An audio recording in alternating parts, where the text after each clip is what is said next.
madame Sougou ginnaaw bi la nuyoo ñu gis tey nga ñëwoon ci concert des donneurs de sang quelles sont vos premières impressions? D'accord, merci beaucoup. Vraiment, c'est madame Sougou, je suis infirmière chef de poste dans le district sanitaire de Pikine, commune de Pikine Nord.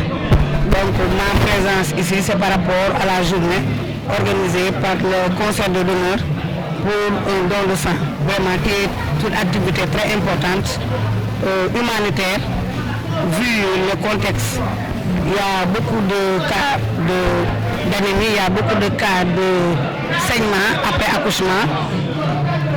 avec les traumatismes, avec les maladies chroniques. Donc cette activité vraiment a une grande portée et peut aider, sauver des vies, aider des gens qui en ont besoin.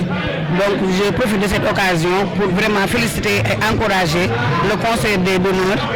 pour cette activité d'une grande importance au nom du personnel sanitaire, poste de santé Darou Khoudoss, au nom du médecin chef de district. Nous remercions les personnes qui ont eu l'opportunité, qui ont eu la pensée d'organiser cette journée pour aider des gens qui en ont besoin. Vraiment, donner du sang, c'est sauver des vies. Donc, nous remercions le Conseil des donneurs. Nous remercions aussi le directeur de la santé, vraiment qui a ménagé aucun effort pour que cette activité puisse... Depuis ce matin, des personnes sont venues. Il y a une foule. Donc nous remercions le directeur de la santé, nous remercions l'équipe qui l'accompagne pour cette belle initiative. Vraiment, nous sommes département Pikine, commune Pikine Nord, de remercier le concert des donneurs pour xalaat bi ñu xalaat tey xam na ne dañoo nekk ci santé te problème mu deret dafay posé wu donc ñoom bu ñu amee xalaat bi ñëw pour def ko fii ci Pikine commune Pikine Nord plus précisément quartier Ndiassane Tine donc ñun dañ ciy kontaan rek parce que lépp loo xam ne day dimbali nit rek def naa ne yaa ngi ciy bay sa waar di dimbali nit ci joxe sa deret def naa loolu da acte gënu koo noble acte gënu koo rafet te yaa di nga ci am yàlla te di nga ci am fayum yàlla te di nga ci am tam loo xam ne di nga ci dimbali nit ñi nga xam ne ñoo koy soxla te doo xam muy mun na nekk sa mbokk mun na bañ a nekk sa mbokk donc ñu koy rafet lu baax a baax di remercier encore ñi ko organiser di remercier tam le directeur de la santé bi nga xam ne moom jàpp na ci bis bi def na une délégation forte xam ne santé lu am importance la te moom ci domaine boobu la nekk donc ñëw na accompagner association bi ñu koy rafetlu di ko rafetlu bu baax di ko remercier waale toujours waa ñu organiser activité di leen wax ne rek li ñu def nii lu baax la ñuy ñaan rek à ce que ñeneen di ko def bu yàggee dina dem centre transfusion sanguine dina dem ba xam ne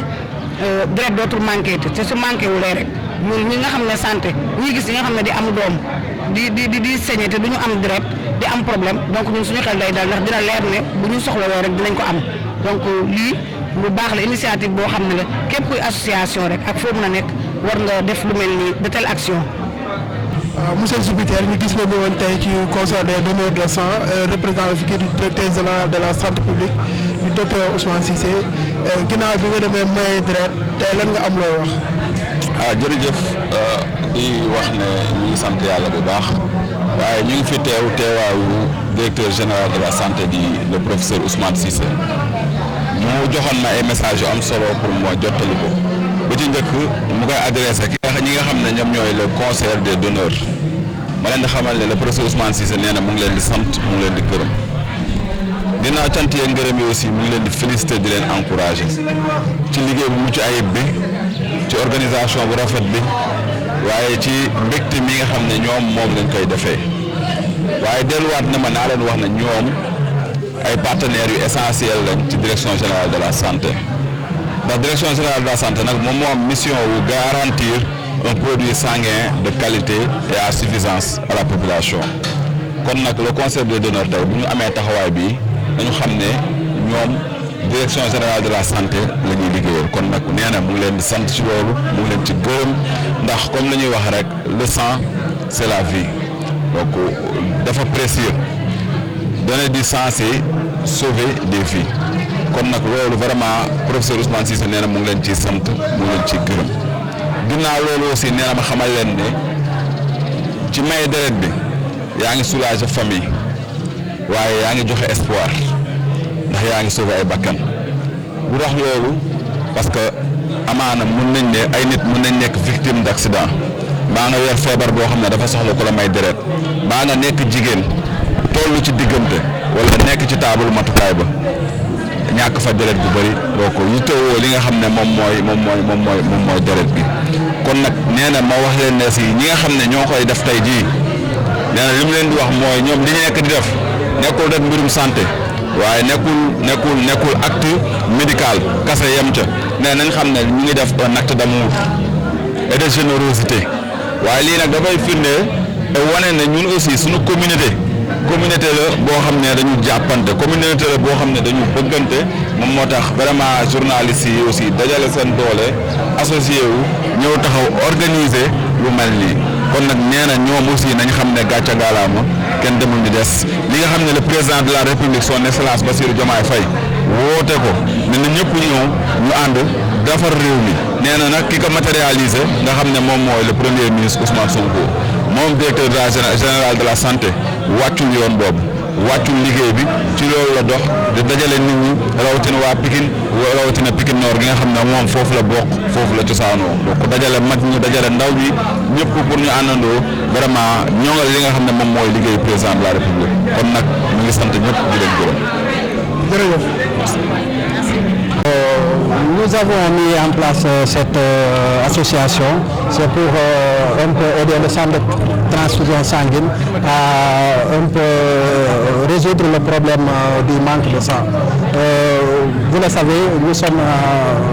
des acteurs de la presse et nous avons voulu un peu apporter notre pierre à l'édifice parce que sachant que nous sommes de tout temps avec le centre de transfusion sanguine. Quand il y a déficit, ils nous appellent, en tout cas nous acteurs de la presse, pour nous dire qu'il n'y a pas assez de sang au centre. Et en relais, nous allons le transmettre aux populations. Et nous avons un peu pris conscience de la situation et on s'est dit qu'on allait sûrement venir en aide au centre de transfusion sanguine en instaurant cette association.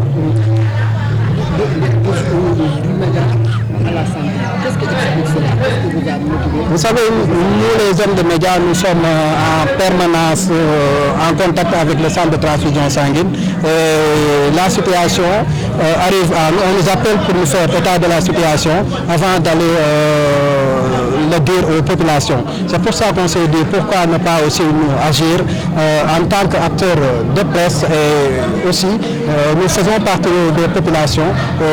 C'est pour cette raison-là qu'on a décidé de mettre en place cette situation pour un peu aider le centre de transfusion sanguine à résorber le gap du déficit là. Oui, c'est très largement atteint parce que le monde est arrivé massivement ici durant cet événement. Les poches de sang ont été vraiment très nombreux. Nous remercions les populations pékinoises de cet accompagnement.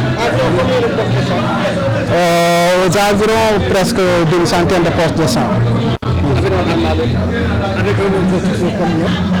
Non, on ne s'était pas fixé d'objectif. On avait tout juste lancé un appel aux populations de Pikine et environ de venir donner de leur sang parce que le centre de transfusion sanguine en a vraiment besoin. On entend tout le temps les appels lancés à la radio et on s'est mis d'accord de mettre cette association en œuvre. Peut-on avoir une idée de prochaines étapes? Non, en fait, notre association, on a tenu à faire ce don de sang ici, tout simplement, mais on s'est fixé comme objectif d'organiser des événements culturels ou bien religieux ou sportifs. Quand on l'organise, avant les gens étaient en train de donner de l'argent ou bien de payer leur ticket pour entrer. Mais maintenant, c'est un don, un ticket. C'est notre slogan de guerre. À chaque fois que nous organisons un événement, les participants devront donner de leur sang au lieu de l'argent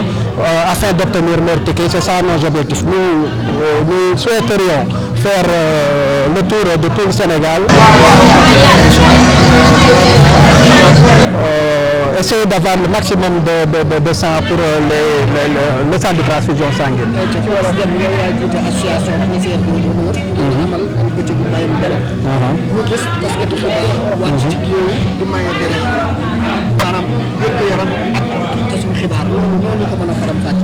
waaw wérgu yaram ak tasum xibaar dafa nekk diggante boo xamante ne diggante bu yàgg la justement ndax ñun ñu nekk si ñun acteurs de la presse yi à chaque fois saa bu centre de transfusion sanguine amee problème mu deret rek ñun lay woo ñun ñoo koy jottali population yi léegi loolu moo tax ñun ñu mujjee ñun suñu yëngu bopp ñu ne ñun boo bëlee ñun ñooy relayer population yi di leen wax dem leen may deret est-ce que ñun duñu jéem a teg benn association boo xamante ne dinañ mën a jàppale centre de transfusion sanguine si wutum deret boobu muy def loolu moom moo tax ñun taskatu xibaar yi justement ñu teg association bi di le concert des donneurs pour mën a jàppale le centre de transfusion sanguine. yéen waxoon ni da ngeen bëgg deret ju saawoon yoo xam ne dina mën a jàppale waa centre de transfusion sanguine. ñaata ngeen amoon ci objectif ak ba fi mu toll nii wax dëgg dem ñaata ngeen am. waaw ñun fixé wuñu benn objectif ni bés bu ñu amee temps de poche rek dañuy arrêté don bi non non on s'est tout simplement dit que population yi bu ñu mënaanti ñëwee rek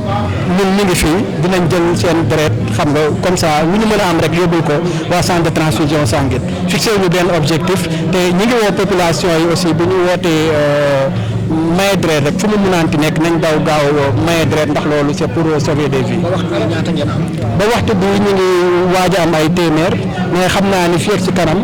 nit yi dinañ gën a ñëw parce que dañoo xaw a naajee commencé incha allah. lan la ñu mën a xaar ci le concert des donneurs mën a defaat ci li nekk sunu kanam. waaw tey li ñu def moom mooy def don de sang simplement ñu def ko fii à Pikine population yi ñëw nañ macha allah mais ñun suñuy objectif moom mooy dañoo ne le concert des donneurs loolu moom mooy ñun dañuy ay événements yu bëri moom la ñuy organiser si lépp fépp si Sénégal léegi nag bu ñu koy organiser à chaque fois nit yi nekkul ni lu ñu daan faas di joxe xaalis pour dugg si événement yooyu noonu ñun dañ naan léegi maye deret ngay def pour mën a dugg si événement yooyu mun na nekk ay concert mun na nekk ay cérémonie religieuse mun na nekk sport mun na nekk lu nekk lépp lu mun a indi attraction si nit ñi rek incha allah dinañ ko def te bu boobaa fépp fu ñu jëm si Sénégal ñi nga xamante ne ñoom ñooy icônes yi wala ñi nga xamante ne ñoom la nit ñi bu ñu woowee nit ñi dinañ leen wuyu ñun ñooñu la ñuy dem collaborer ak ñoom lu ñu organiser rek nit ñi bu ñuy ñëw nag nañu xam ni maye deret rek moom mooy moom ak fu xaalis waroon a dugg deret dafay dugg.